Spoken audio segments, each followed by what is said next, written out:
See, if they did a DNA check in this room, many of us would not be black. We may look black, but you may have a little Hispanic in you. You may have a little Anglo in you. See, I don't know too many black folks didn't say they had a grandmother that was full-blooded Indian and had them high cheekbones and hair way down her back. Many of y'all say that right now. Many of y'all that's white in this room, you would not be all white. Because a lot of us crossed over. And a lot of y'all didn't know we were crossing over. But we could spot them. Many of y'all that Hispanic, we've been interbreed ever since we've been here. We got to really challenge this idea of race, because this idea was used by those in power to divide all the masses of people so that they could control them. If poor whites and poor Hispanics and poor blacks had got together, they had more in common than they had that divided them. You see, when those ancient Egyptians came out of those mountains of Ethiopia around 3000 BC, there was a great African king by the name of Menes. Menes came out of those high mountains of Ethiopia, and he conquered the lower Nile Valley and started the first pharaohic dynasties of Egypt. The first pharaohs were black men. And we got so twisted behind this veil, we'd be out there picking cotton and singing them old slave songs. We'd be saying, go down, Moses. Tell old Pharaoh to let my people go. Well, we were Pharaoh.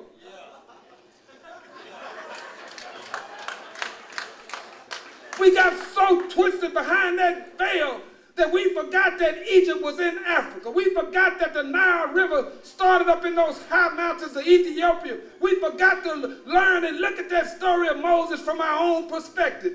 You see, if you look at it from our perspective, you say, well, Moses was in the Nile River, and Pharaoh's daughter pulled him out.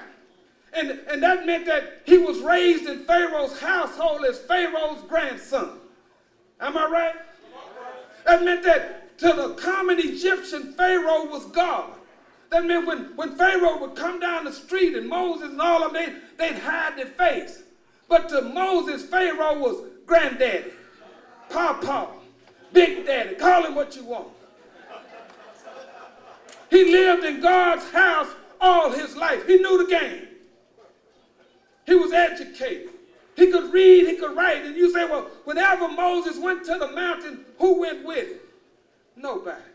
So where you going, Moses? I'm going to talk to God. Can I go? No, you go, you die. But I'll tell you what he said. You see, this God game that man was able to create. They were able to drop others that didn't have that knowledge behind that veil. You get so scared. You're afraid to look at it. We're going to start examining all of our history, because you see, as knowledge moved through Egypt, every civilization that came eventually lit their torch of knowledge in Egypt. When the Persians came, Persia became a great empire. When the Greeks, or really the Macedonians under Alexander the Great came, they became a great nation, because Aristotle came to Egypt and studied in those universities there in Egypt for many years. Pythagoras, all them boys studied in Egypt. So Aristotle was Alexander the Great's private tutor. He told that boy what to look for.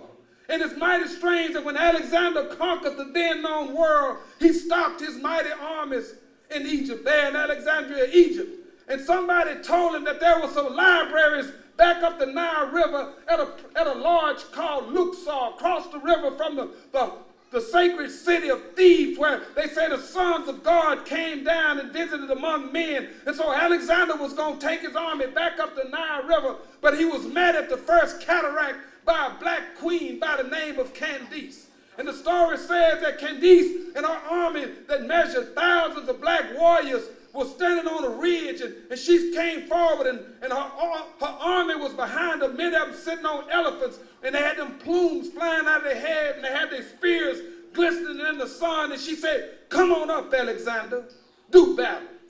And Alexander the Great saw that she had a strategic advantage, refused to do war with this black woman. When Alexander the Great died, His empire was divided up among his generals.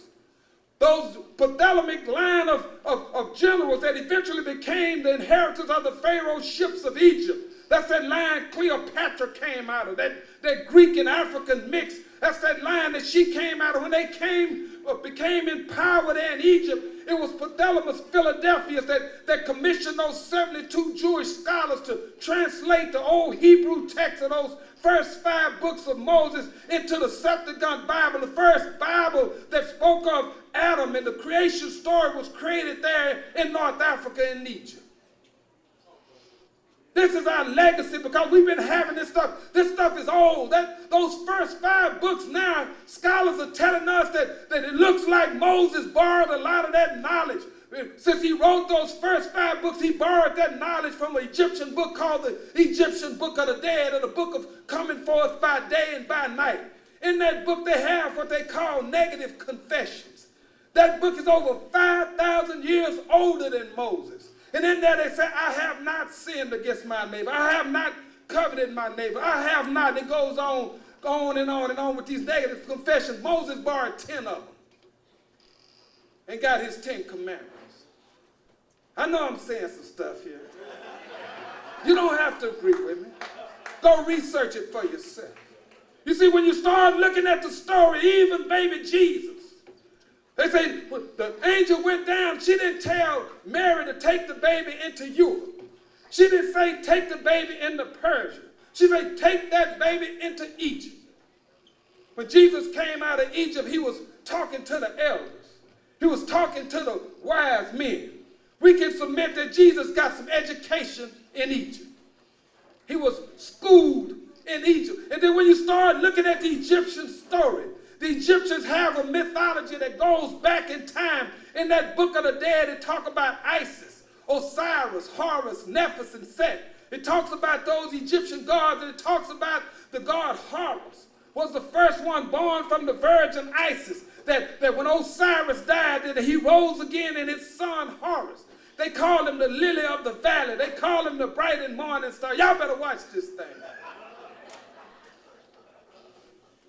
We got to understand that all of this knowledge, when people got in power, even when you watch Alexander pull Greece together, and then when you watch the Romans come in power, even when Constantine was the one that called that Nicene conference, and they decided to vote on whether or not they were going to believe in the Father, the Son, and the Holy Ghost, they took a vote.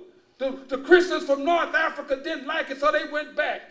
That was the point in time when you can say it was institutionalized, that Jesus became a God among men. I got that out of the Encyclopedia Britannica. We got to understand this thing. When the Germanic tribes, people we call white folks, they were living as barbarians up in those plains of between Asia and Europe. When those tribes finally decided to assault Rome, and the Vandals came through Spain, and they started wrecking all through North Africa, and they sacked Rome. The Vandals is where you get the word vandalism from.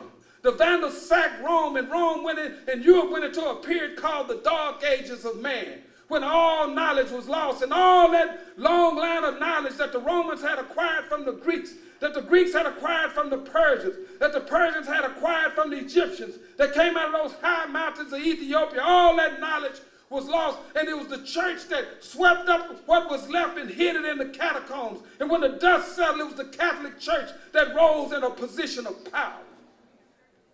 If you wanted to learn anything in Europe, you had to go to the monasteries to learn. Those monasteries became the first universities of Europe. If you did not believe what the church said was correct, they would do you like Galileo. They'd make you recant. Galileo told him that he could prove, along with other scientists, that the earth was not the center of the universe, that the sun was actually the center of the universe. And the Catholic Church said, no, we don't teach that. Either you take it back or we'll burn you at the stake. And they call it the recantations of Galileo. You see, when you're in power, you can influence people's minds. You can shape the way they think. You drop that veil on them so thick that they don't even know they're behind that veil. And they get afraid because that's not what everybody else is saying.